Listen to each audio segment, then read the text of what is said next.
as a gift, not a gift. There is no call we do not answer. There is no faith that we betray.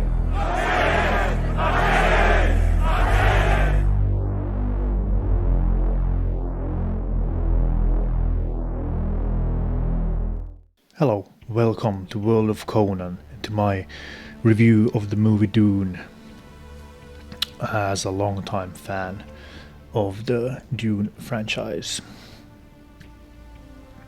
So, my first thoughts, or before I get into spoilers, I just want to say I really loved this movie. I thought it was good and even great of a movie.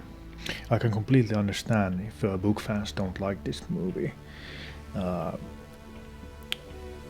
And we'll get to that later, but first let's talk about the positives of the movie. I thoroughly enjoyed this. I saw it twice, once on a regular theater, and I thought it was really good. Like, I'd give it an 8, but then I just really wanted to see it on IMAX because it's been made for an IMAX. It was really hyped up, the IMAX thing, so I just had to go, and boy oh boy, I'm so glad I did. It's amazing on IMAX. You can the music, the sound, the beautiful shots and photography by Denis Villeneuve, who's the director, is just amazing. But then again, I knew that going into this movie. I loved Blade Runner 2049. Even though of course the original is the best Blade Runner, but the new one I just thought it was amazing. Really beautiful, just really beautifully shot. And yeah, I wasn't actually really hyped for this movie, and you're gonna go, what? No, that doesn't make any sense, you're a Dune fan. Well, see, I had kind of quit the Dune fandom in a way. I mean, I'm still a fan. I love Dune. I just hadn't been reading Dune stuff for many years. I stopped with this book, Paul of Dune. This is the last one I bought. Until now, I got some new ones now. This kind of made me want to get back into it, read some more. Well, this was the last one I read of the Dune books, and I just was no specific reason. I just kind of moved on to other things and kind of left this. But that wasn't really well. That's one of the, I guess, bigger reasons why I wasn't that hyped in that sense. But I was kind of, how do I say, like, I was thinking that, I guess, like, as a book fan, I was like, how are they gonna be able to translate the Dune book to into a movie, knowing the source story, knowing the book, and all the wonderful inner monologues and all that stuff, the meat of it, the story, the intrigue, and there's just so much, the themes, all that stuff, like how, I mean, Lynch tried, and he did a good movie. I like the movie. I know a lot of people hate it, but he tried and it failed.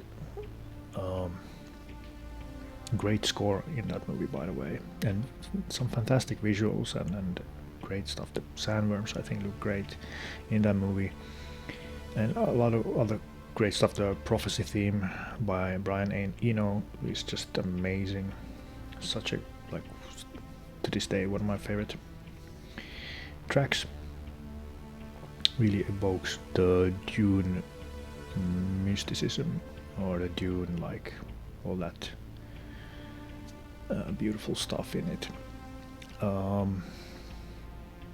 But yeah, so that was kind of like and of course the hype thing, because of this day and age. I was like, Hollywood doesn't really have a good track record. Star Wars, and a lot of other stuff kind of just went sideways. But to my surprise and joy, this was a fantastic movie. What the Star Wars movie should have been, the sequels. Great movie, and I definitely recommend it. Fantastic performances all around. Jason Isaacs, who I didn't like in the Star Wars movies, was fantastic in this. I think it's his best role. Of course, I haven't seen everything he has done, but like from what I've seen, this is his best. He was really a believable, like a doomed Leto, doomed Duke Leto Atreides. Like I don't know, he just really sold it to me, like a man trapped in his destiny. Same way that Paul Atreides is really trapped in his destiny, and he is beginning to grasp it, both the father and the son. He did great. I thought a lot of good. Jason Momoa did well as Duncan Idaho. He, well, maybe not obviously, but kind of he had more screen time, Duncan Idaho, in this version than in all the previous ones. More, of course, the miniseries has more time to play around, but still, I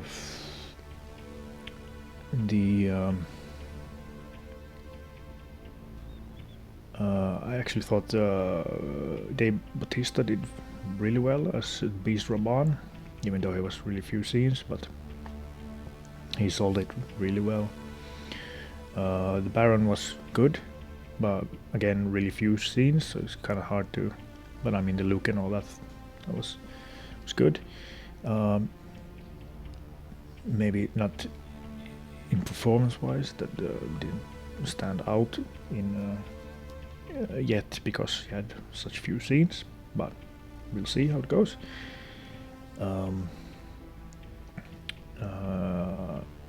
Rebecca Ferguson, who played Jessica, did good as well.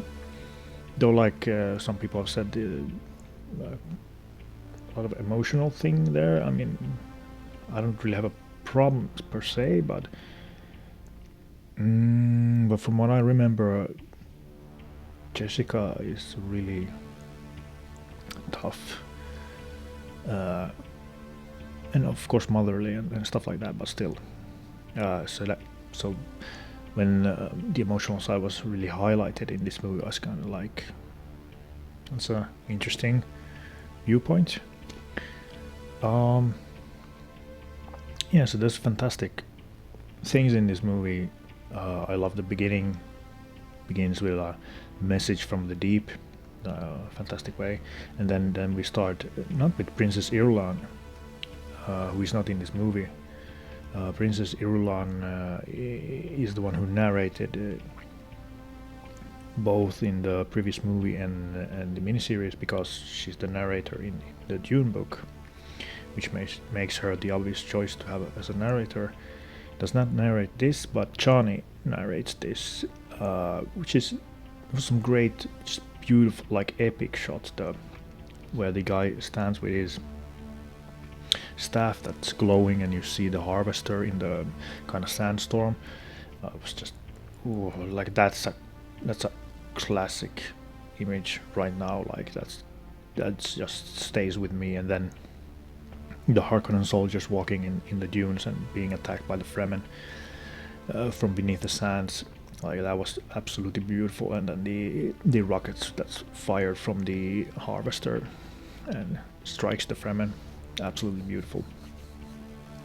So that was interesting that Villeneuve took the approach to narrate from the Fremen perspective, which makes sense, of course.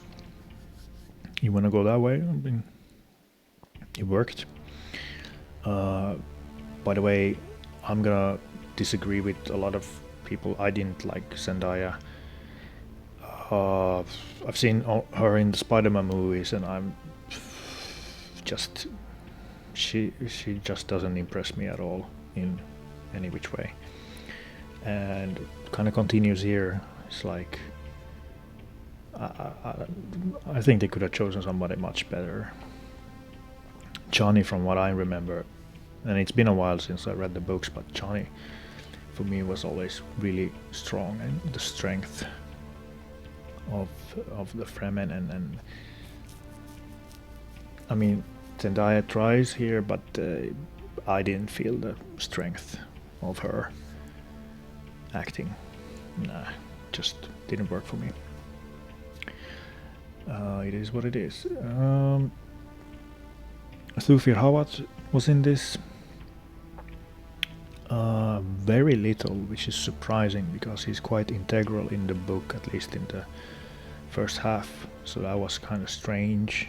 Of course, the time once again is an issue, but there was some focus issues. We're kind of like focusing on something else and not all the well, yeah. Well, that's director's choice and his vision, how he wants to present the story. But anyway, most of all around, great acting. The woman who played Liet Kynes, she did a good job, like good enough. I just think the change was stupid, didn't add anything, so why change? Doesn't make any sense. If what I heard is right, why they changed it, okay, I mean, you gotta do what you gotta do. I mean, what can you do, I guess, but it was just pointless, the change, completely pointless. It just doesn't work like you could, but I mean, whatever. The Sardaukar, great there in the movie. I did not like their design, not intimidating enough at all, look like space pilots, I don't get it. But the ritual was cool and all the throat singing, loved it. But you gotta make them intimidating. They're the Emperor's elite terror troops, like I mean, come on. Of course, here's what some people pointed out. They were disguised in the book, and yeah, I mean that's a stylistic choice, I guess. The filmmaker didn't want to confuse people. Anyway, so far it seems a lot of people have enjoyed this movie. All the normies have taken to it, and it's been easy to grasp the thing and go into it, so that's awesome. And we have a part 2 coming, so that's fantastic. It's just awesome to see this universe come to the movies again and really get momentum under it, and that we're gonna see multiple movies in this universe. Like there's just fantastic things you can do and to go, and I mean the dream would be to finally get to book number 4. I mean, I know a lot of people say it's unfilmable, but still that would be so cool to just even attempt at it, to see how it would go. It would be fantastic. Yeah, some negatives. The score was good. I liked it less at first, but then it grew on me. I liked it more, but it kind of lacked like really good emotional melodies to punch through, like in the Lynch version. But I still really enjoyed it and really gave it a good atmosphere. So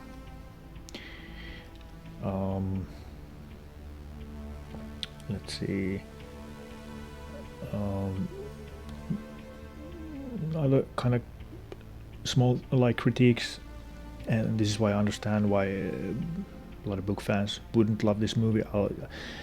Even though I really enjoyed it and loved it, and I hadn't read Dune for many years now, so I didn't remember everything. So that was a good positive thing for me, because I wasn't like, oh, this misses this thing, this is missing this is missing this is missing this. I would just be completely in that zone and thinking, oh, they left out that, they left out that, they left out that. So that was a good thing I hadn't read it for a while, and because a lot of the meat of the story is left out, unfortunately, on the cutting room floor. And in my opinion, too much. They could have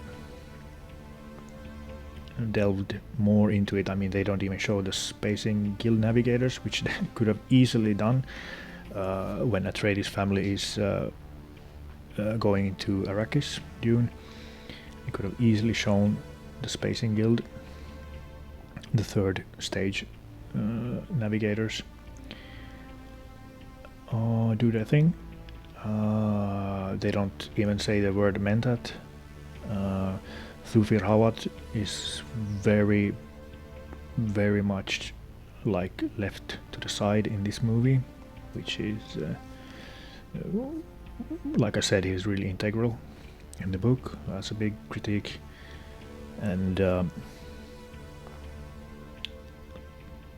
yeah, when they get to Dune, they like almost immediately they're attacked, so we don't really get that.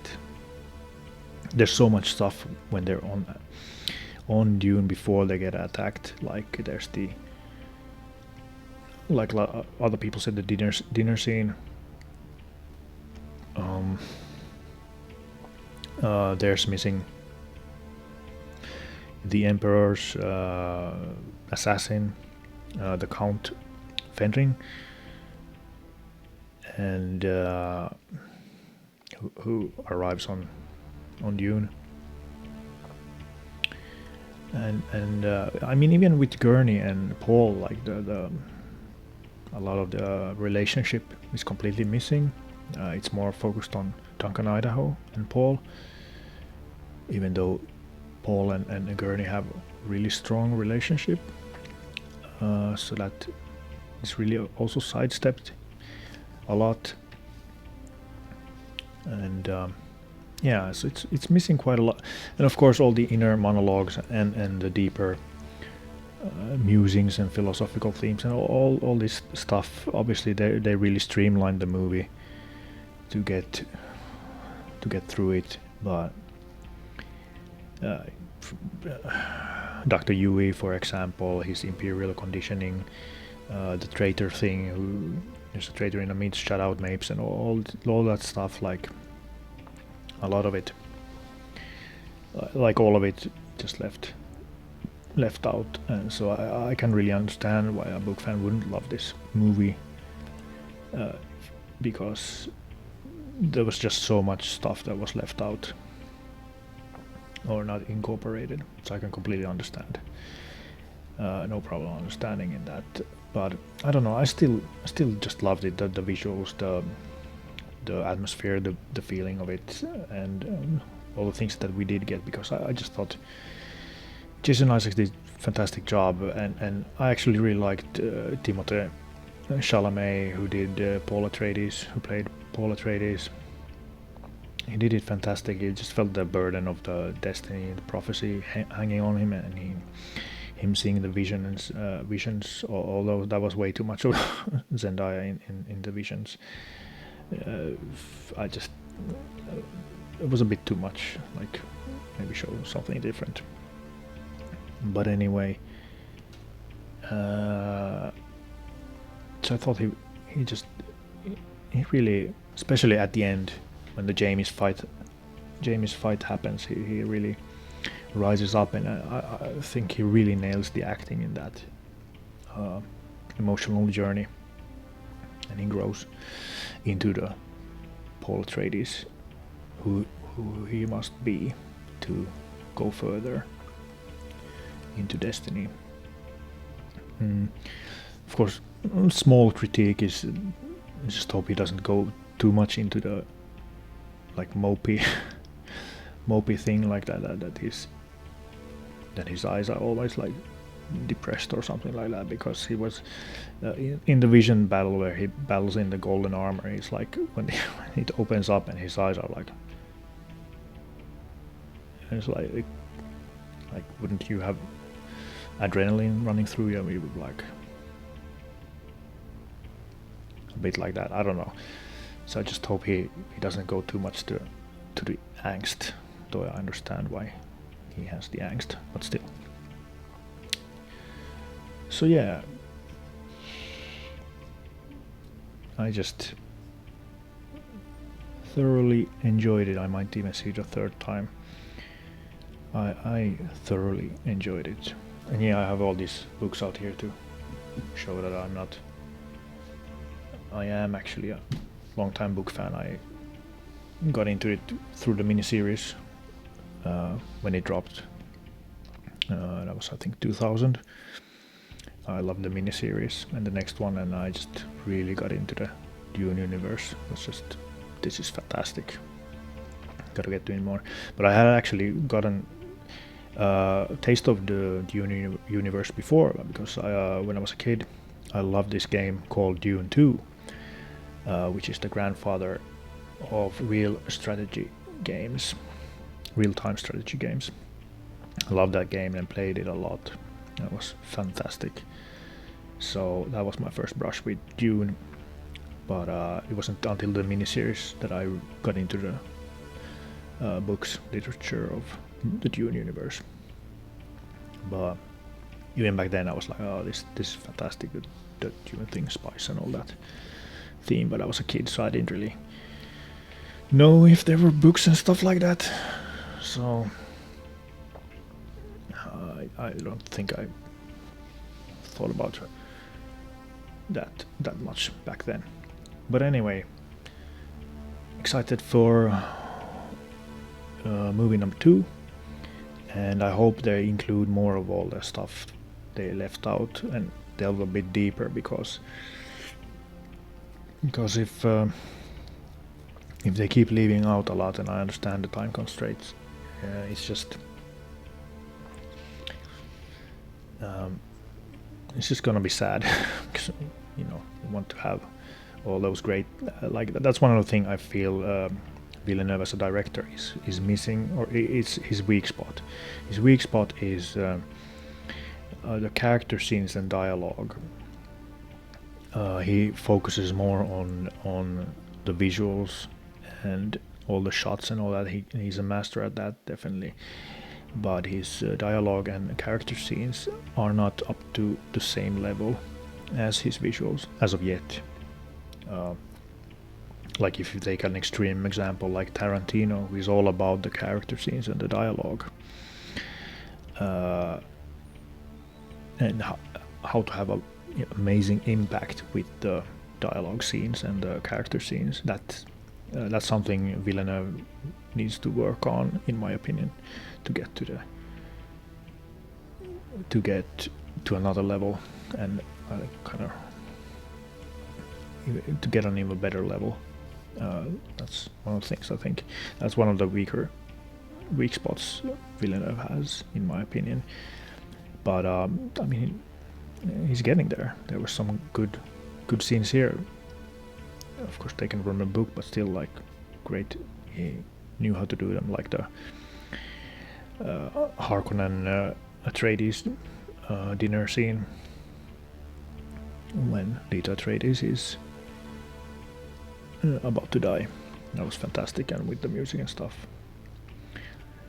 But yeah, like, and then few small spots still. That the battles weren't the best done. The battles kind of was.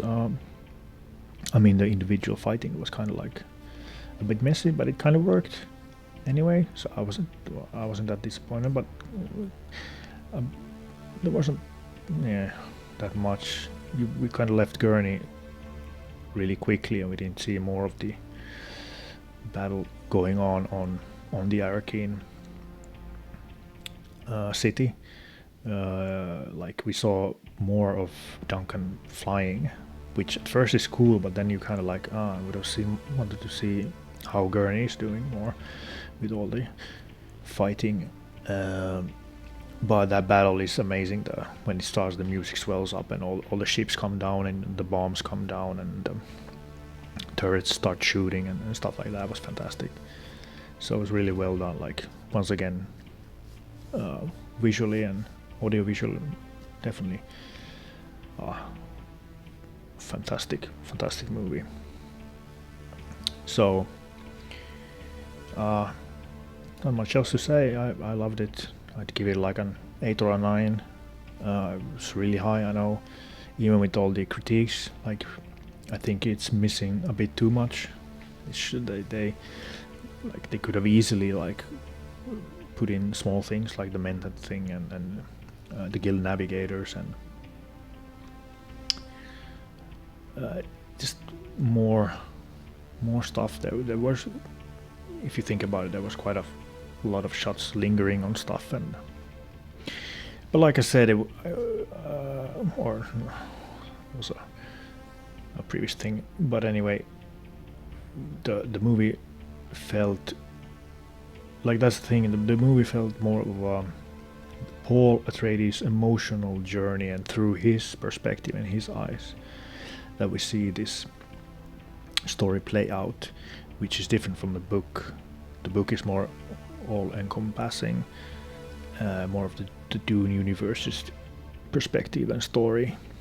If you understand what I mean, this was more intimate and way more focused on streamlining this and in Paul's journey on the road to prophecy. So, well, adapting is not the easiest, but I mean they did good here. Not perfect, not a masterpiece in that sense, because they left out so much. So come back to that again. I understand if Dune fans do not like this movie. I can completely see why, but I don't know. It worked for me. I loved it. We'll definitely get it on Blu-ray, 4K, and even if Villeneuve has said he doesn't like director's cut, this would definitely benefit from a 3.5 hour cut and getting all those fantastic scenes. I mean, this screams, Dune is something that screams for Peter Jackson extended edition style of treatment. I just get that flow to go well, and fantastic. Anyway, that's my thoughts as a long time Dune fan. I know the video's very long, but I mean, hey, just wanted to speak on it because I've been a Dune fan longer than I've been a Conan fan, specifically in the literature department. In what I mean, the books. I've read the books way before I read Conan stuff, so I've been a big Dune fan for a long time. So anyway, I'll see you all guys on the next video. Hail Dune!